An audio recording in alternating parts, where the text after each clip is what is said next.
आजकल ठाकुर जी चैतन्य होने में थोड़े घबराते भी हैं। ठाकुर जी बोलेंगे मैं कहीं चैतन्य है गयो तो पूरी दुनिया में ढिंडोरो पीट देगो। बेचारे इतने घबराते हैं कि हाथ भी यूं ही करके खड़े रहते हैं। कभी कभी दर्द होता होगा तो यूं कहेंगे अगर यहाँ पे न्यो भी है गयो ना तो पूरी दुनिया, मीडिया वाले ने बुला लेगो पहले तो मेरे घर के ठाकुर जी ने हाथ सीधे किए। आजकल सोशल मीडिया पे लोग वाग भी पता नहीं क्या करते, ठाकुर जी को भी सोशल इन्फ्लुएंसर बना रखा है। हमारे ठाकुर जी ने फ्रिज से खीर निकाल के खा ली। एक वीडियो तो मैंने अभी कुछ दिन पहले ही देखी, वो फ्रिज में जैसी वीडियो बनाती हुई जा रही है, फ्रिज खोली तो खीर पे ही लड्डू गोपाल बैठे हैं। ओहो हमारे ठाकुर जी खीर खा रहे थे। देखो देखो भैया ऐसे मत करो, नहीं तो कलयुग में ठाकुर जी बेचारे नेकात जो कृपा करने वो नहीं करेंगे। ठाकुर जी कहेंगे घोर कलयुग आ गया, भागो यहां से। ऐसे नहीं करना चाहिए भैया। अगर कभी चैतन्यता का अनुभव हो भी जाए, कभी आपको ऐसी अनुभूति हो जाए, देखो हमको तो अनुभव होते हैं और हमको मंच से बताने इसलिए पड़ते हैं क्योंकि कई लोग बताई हुई बातों का फिर पालन करते हैं, अपने जीवन में घटाते हैं, इसलिए हमको तो मंच से कई भाव कहने पड़ते हैं। लेकिन आप सब उसका कभी प्रदर्शन, कभी कोई चैतन्य लीला अगर ठाकुर जी कर भी दें, उसको कहीं लिख लो, कहीं उसको अंकित कर दो, पर उसको बताओ नहीं, सबके सामने कहो नहीं।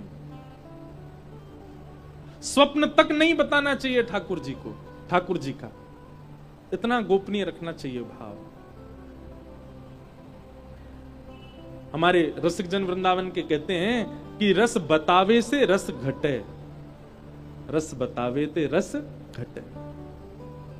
रस बांटने से रस नहीं घटता है, रस बतावे से रस घटे। इसलिए बताओ नहीं, गोपनीय रखो। हमने, हमारा कहीं पॉडकास्ट था, वहां पे हमने एक बरसाने के बाबा का जिक्र कर दिया, नाम भी नहीं लिया उनका। मैंने जानबूझ के नाम नहीं लिया कि लोग बाग भीड़ नहीं लगा दें। बेचारे बाबा का कुछ दिन पहले फोन आया, देखो आप इस बात को बहुत सीरियसली सुनना, जो लाइव सुन रहे हैं वो भी।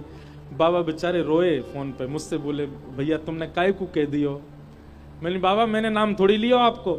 बोले तुमने नाम ना लियो, लेकिन दारी के आए गए मेरी कुटिया पे कई लोग खोजते खोजते, अब तो यूं कह रहे हैं तुम्हें उनके ठाकुर जी की पता चले, हमारे ठाकुर जी की बताओ।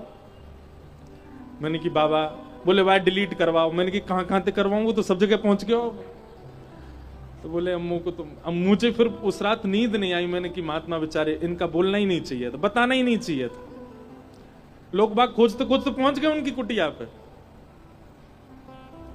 की चर्चा मत कहो ज्यादा, हम मंच से कह दें सुन लो, भाव रखो चित्त में, अच्छे से उसका रखो। अपनी सेवा के भी जो आपको अनुभव होते हैं उनको भी गोपनीय रखो, चित्त में रखो और होने दो।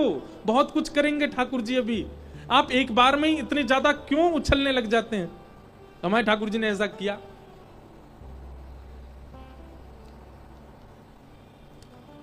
रस बतावे से रस घटे। ठाकुर जी चैतन्य है। और तीसरा, ठाकुर जी आनंद हैं। यदि उस चैतन्यता का आपने बखान नहीं किया तो वही ठाकुर जी आनंद प्रदान करेंगे, वही ठाकुर जी आनंद में भर देंगे, बहुत सुख देंगे। तो भगवान के 3 रूप हैं। इस प्रकार भागवत जी के महात्म का ये प्रथम श्लोक। हम सब परम सौभाग्यशाली हैं। व्यास मंच के ठीक बगल में पूज्य महाराज जी विराज रहे हैं। महाराज जी को बारंबार वंदन है। जिनकी आज्ञा से, जिनकी कृपा से हम आप सब लोग आज हापुड़ में कथा श्रवणार्थ उपस्थित हुए हैं। आप सब श्रोताओं की ओर से पूज्य महाराज जी को बारंबार प्रणाम, बारंबार वंदन। आज महात्मा का प्रसंग है, थोड़ा प्रसंग में चलें, भागवत जी का महात्मा सुन लें।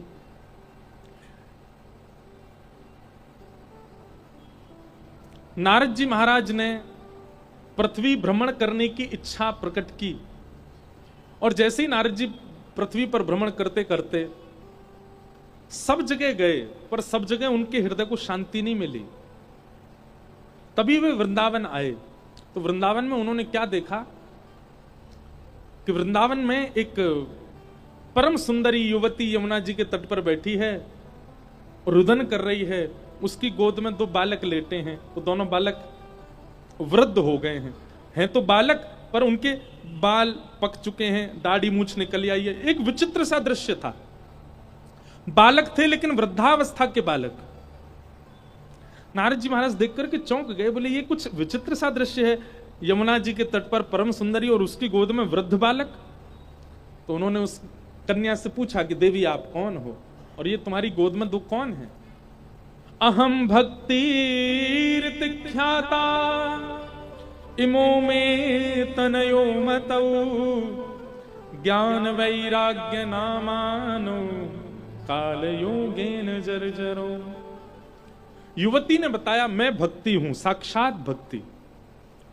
नारद जी ने सुनते ही कि ये भक्ति है दंडवत प्रणाम किया। बोले ओहो आप साक्षात भक्ति महारानी, आपकी कृपा से ही हम सब वैष्णव ठाकुर जी को प्राप्त कर रहे हैं, बड़ी कृपा, आज आपके दर्शन हो गए। और ये दोनों कौन है आपकी गोद में? बोले ये दोनों मेरे बालक हैं, ये दोनों मेरे पुत्र हैं। नारद जी बोले इनकी वृद्धावस्था क्यों है? बहुत ध्यान से सुनिएगा। तब भक्ति कहती हैं कि संसार के सब लोग मेरा आश्रय तो लेते हैं, मतलब भक्ति का आश्रय तो लेते हैं, पर मेरे दो पुत्र हैं ज्ञान और वैराग्य, इनका आश्रय कोई नहीं लेता, इसलिए ये दोनों वृद्ध हैं। बंधुओं एक बात बहुत ध्यान से सुनना, वृंदावन को भजने के बाद, परम प्रेम लक्षणा भक्ति जीवन में आने के बाद भी कई बार आपकी जीवन की घटनाएं यदि आपको झकझोर देती हैं तो इसका मतलब क्या है? भक्ति के जीवन में आने के बाद भी आप परेशान होते हो, इसका मतलब है कि भक्ति जो है वो प्रसन्न नहीं है। भक्ति यदि जीवन में आएगी तो फिर संसार के उतार चढ़ाव में भी आप सम ही रहोगे, वहां आप विचलित नहीं हो सकते। हम कोई अपनी प्रशंसा के रूप में नहीं कह रहे, पर एक बात बोल रहे हैं, हम भी गृहस्थी हैं, हमारा भी परिवार है, वो बात अलग है, ब्याह नहीं हुआ पर परिवार तो है। हमारे परिवार में भी बहुत कुछ चल रहा होता है और उसके बीच ये लगातार कथाएं, क्या हमारे जीवन में कुछ नहीं होता होगा? हमारे घर परिवार में कुछ घटनाएं नहीं होती होंगी, कुछ ऐसी बात नहीं होती होगी जिससे चिंता होती हो? बहुत कुछ होता है, बहुत कुछ निजी जीवन में भी होता है। कई बार बहुत बुखार भी होता है तब भी कथा करने आते हैं। आप लोगों के पास तो बहाना हो सकता है कथा ना सुनने का, पेट में दर्द है, सिर में दर्द है, बुखार है, हम क्या बहाना बनाएं? महाराज जी चाहे आपके सिर में दर्द हो, चाहे आपके पैर में दर्द हो, पेट, कथा तो करनी ही पड़ेगी, चाहे 2 घंटा विलंब से करो, कथा तो हमें ही आके करनी पड़ेगी। लेकिन इन सब परिस्थितियों में अपने 9 वर्ष के कथा जीवन का बहुत बड़ा अनुभव नहीं है, पर 9 वर्ष का एक अनुभव बता रहे हैं। बहुत भयावह परिस्थितियां भी परिवार में होती हैं, लेकिन फिर भी भागवत जी की कृपा से, भगवत भागवती कथा कहने के प्रभाव से हृदय सम रहता है, हृदय में ज्यादा विचलनता नहीं आती, और यही भक्ति आपके चित्त में है, इस बात का प्रमाण है। मैं टूट गया, मैं हार गया, परिस्थिति ऐसी आई कि मैं बिखर गया, ये बात संसार के लोग करते हैं, वैष्णव नहीं करता।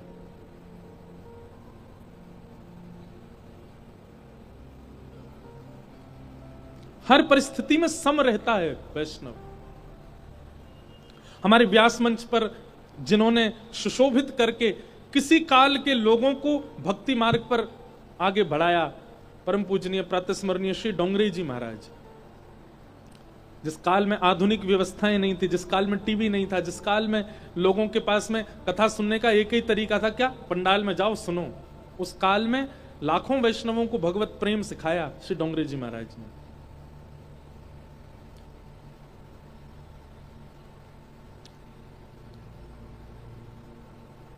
इतने बड़े बड़े सेठ साहूकारों के यहां उन्होंने कथा की, इतनी बड़ी बड़ी कथाएं गुजरात में की, और वे कथा करते थे तो उनका स्वरूप नीचे मुख करके, जैसे कभी कभी व्यास मंच पे दास के साथ भी होता है कि मेरे नेत्र बंद हो जाते हैं, कथा में कहता रहता हूं, पर महाराज जी के साथ ऐसा था कि वो नीचे मुख करके कथा सुनाते थे, श्रोताओं को देखते ही नहीं थे, ऐसे ही करके पूरी कथा कहते थे।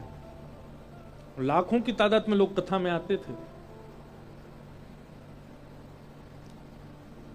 संभवतः पूज्य महाराज जी ने दर्शन किया होगा डोंगरे जी महाराज का।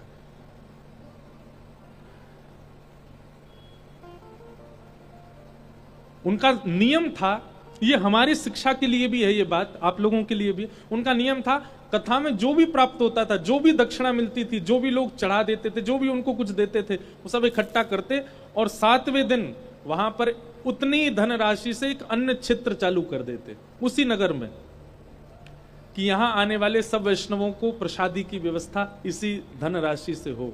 आज भी कितने नगरों में महाराज जी के अन्य क्षेत्र चल रहे हैं। उनकी धर्म पत्नी जब उन्होंने अपने प्राण त्यागे तो ऐसा सुना गया है कि महाराज जी के पास अंतिम संस्कार करने के लिए भी धनराशि नहीं थी। बड़े बड़े धनाढ्य वहां पर सामने खड़े थे और वे सब एक इशारे पर कर सकते थे सब व्यवस्थाएं, पर महाराज जी का ऐसा नियम था नहीं। तब उन्होंने क्या किया, अपनी पत्नी के ही कानों के कुंडल और जो स्वर्ण के 2-3 आभूषण थे उनको बेच करके जो धन मिला उससे संस्कार किया, उससे ब्राह्मण भोज आदि सब कराए। मन स्थिर, ये एक वैष्णव का दर्शन है।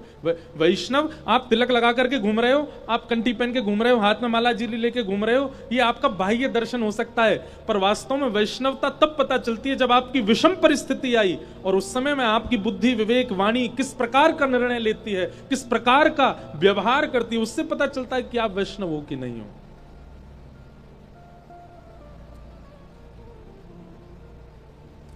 और याद रखिएगा,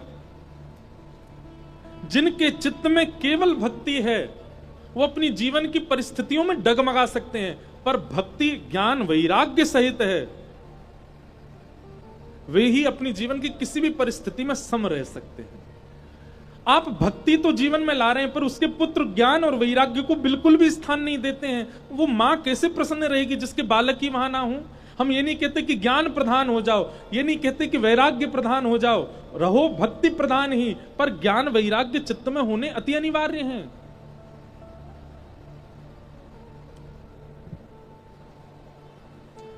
और इन ज्ञान वैराग्य का रूप क्या है? ज्ञान का रूप है विवेक। बहुत सावधानी से सुनो। ज्ञान का रूप यहां पर भक्ति का जो पुत्र ज्ञान है उनका स्वरूप है विवेक। और विवेक का मतलब सही गलत की उत्तम पहचान, वही विवेक है। वो विवेक यदि हमारे चित्त में है तो निश्चित है हमारी भक्ति हमें हर स्थिति में सम रखेगी। अब मुझे तो इतने चरित्र याद आते रहते हैं, कभी कोई भाव। मीराबाई के चरित्र में भी आता है कि जब जिनसे उनका ब्याह हुआ, मीराबाई वैसे तो जोगन भेष में ही रहती थी, पर एक दिन मीराबाई ने श्रृंगार किया। और क्योंकि वो श्रृंगार किसी लोक रंजन के लिए तो करती नहीं थी, किसी समाज के व्यक्ति के लिए तो करती नहीं थी, ठाकुर जी के भाव से रहती थी। और ऐसा वर्णन है कि मीराबाई के जिनसे ब्याह हुआ था वे एक युद्ध में गए और वहां युद्ध में बहुत जख्मी होकर के आए। कदापि औषधियां ले रहे थे, रोज वैद्य उनको देखने आते थे, पर वे मीराबाई को अपने गुरु रूप में मान चुके थे। मीराबाई थोड़ी देर उनके सामने बैठ करके कुछ सत्संग आदि सुनाती थी, कुछ पद आदि सुनाती थी, उससे वो बहुत प्रसन्न होते थे। एक दिन मीराबाई ने श्रृंगार किया और ये वही काल था जब उनके पति जो हैं वो बिस्तर पर ही थे। समाज के लोगों ने बहुत निंदा की, उनकी ननद और उनके देवर और पूरा परिवार तो उनके विपक्ष में ही रहता था। पर मीराबाई की स्थिति कौन जाने, वो लोक रंजन में नहीं थी ना। लोक रंजन में होती, समाज के भाव में होती तो शायद वो श्रृंगार ना करती ऐसी स्थिति में, और वे तो ठाकुर जी के लिए ही रहती थी। और समय का चक्र भी ऐसा कि जिस दिन मीराबाई ने श्रृंगार किया, सुबह से ही लोग बाग उल्टी सीधी बातें बना रहे थे, और कदापि उनके जिनसे ब्याह मात्र हुआ था वो ब्याह भी केवल और केवल समाज के लिए ही हुआ था। मीराबाई ने पहले ही मना कर दिया था कि जो एक पत्नी का कर्तव्य होता है मैं वह निर्वहन नहीं कर पाऊंगी, यह जानते हुए भी उनसे विवाह किया था। समय का चक्र ऐसा कि जिस दिन मीराबाई ने श्रृंगार किया, लोग बाग सुबह से बातें बना रहे थे और कदापि जिनसे ब्याह हुआ था उनके प्राण भी उसी दिन चले गए। तो लोगों के पास और वाक्य मिल गए और बहाने मिल गए मीराबाई को कोसने के, टोकने के, भला बुरा कहने के।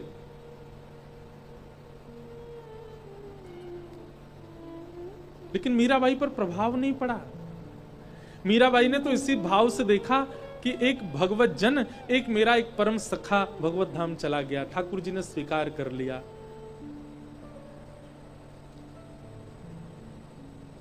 मीरा चरित्र अद्भुत है, मीराबाई के भाव अद्भुत हैं। भक्ति के प्रथम पुत्र ज्ञान, जिनका तात्पर्य है विवेक, विवेक यानी सही गलत की पहचान होना। और क्षमा कीजिएगा, आप सही गलत की पहचान समाज में कितना भी घूम लीजिए, पूरे विश्व की यात्रा कर लीजिए, कितना भी पढ़ लिख लीजिए, लेकिन विवेक बुद्धि सही गलत की पहचान केवल सत्संग से आपके जीवन में आ सकती है, नहीं तो अन्यथा नहीं आ सकती। बड़ी बड़ी यूनिवर्सिटी में पढ़े लोग, बड़े बड़े दुनिया का भ्रमण करने वाले लोग एक महापुरुष के सामने ही अपनी संशय का समाधान पूछने आते हैं। वो महापुरुष जो अपनी कुटिया से बाहर ही नहीं जाता, वो इतने बड़े बड़े संशयों का समाधान कर देता है। किसी समय पर हो सकता है यहां पर कुछ लोग हों, उन्होंने दर्शन किया हो, हमारे वृंदावन में श्री देवरा बाबा, बड़े बड़े राजमंत्री तक आते थे। बाबा केवल अपनी कुटिया में बैठे रहते थे, ऊपर से ही बात करते थे, और एक ही समय था उनके मिलने का। लोग जाकर के प्रश्न करते, सबके उत्तर देते थे। आज वर्तमान में परम पूजनीय श्री प्रेमानंद जी महाराज, कितने लोग जाते हैं उनका दर्शन करने, कितने बड़े बड़े विद्वान भी जाकर के अपनी जिज्ञासाएं पूछते हैं।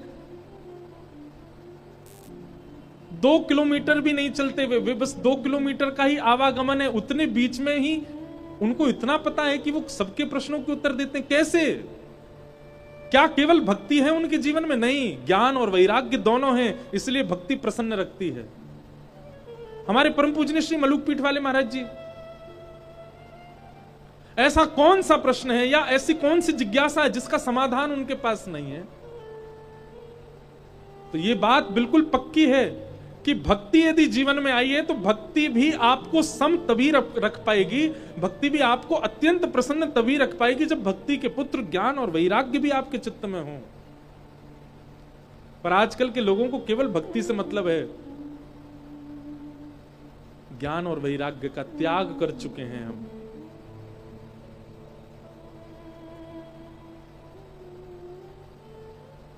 भक्ति के प्रथम पुत्र का नाम ज्ञान, ज्ञान यानी कि विवेक, सही गलत की पहचान, और वो आपको सत्संग से आएगी।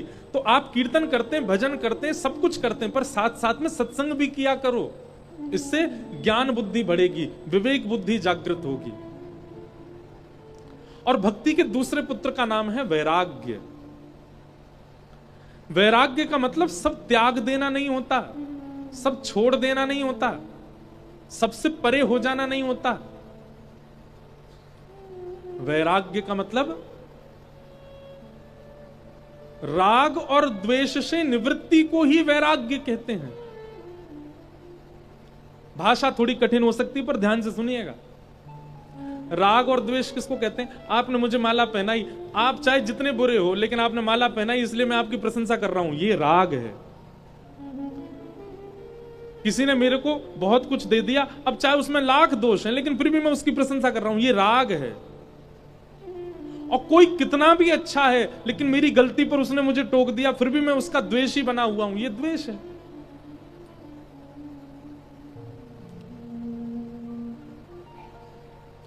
वैराग्य का मतलब क्या होता है? किसी के बहुत देने से आप उसके प्रति आसक्त नहीं होते, और किसी के बहुत निंदा करने से आप उसके प्रति द्वेष भावना नहीं रखते। ये दोनों बुद्धि आपकी जागृत हो गई तो आप वैरागी हो, आपके अंदर वैराग्य है।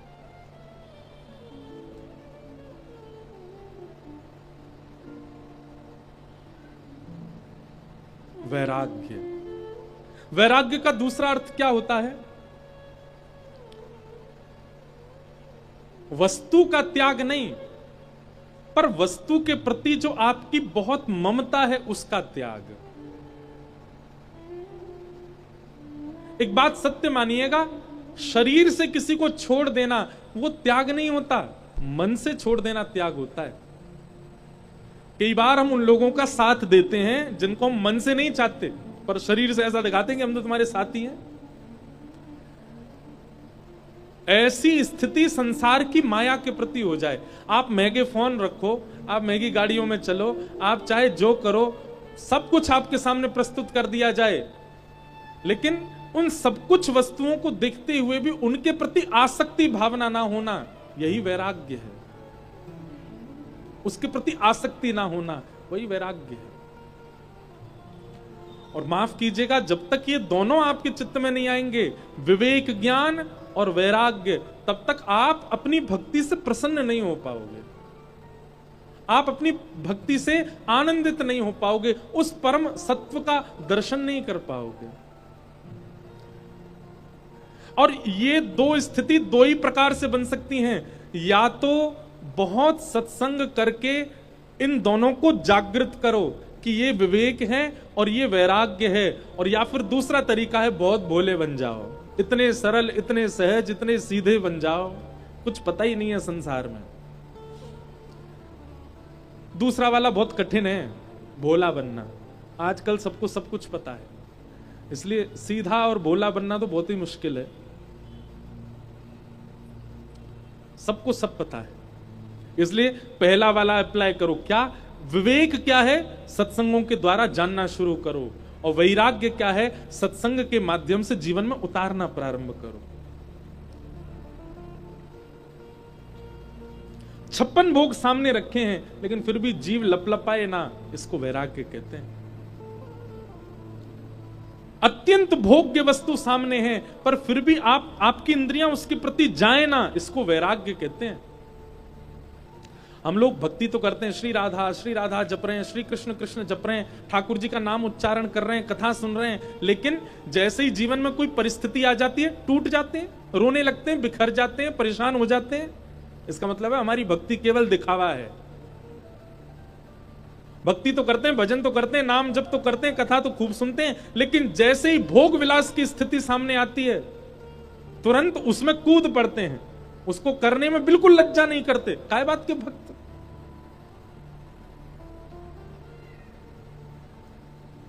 नहीं। अगर सच्ची वैष्णवता चित्त में होगी तो आप वह माहौल स्वीकार ही नहीं कर सकते जो ठाकुर जी के विपरीत हो। और माहौल यदि नहीं भी छोड़ पाते तो आप मन से उसमें रमोगे नहीं, बस तन से खाना पूर्ति करने जाओगे उस माहौल में।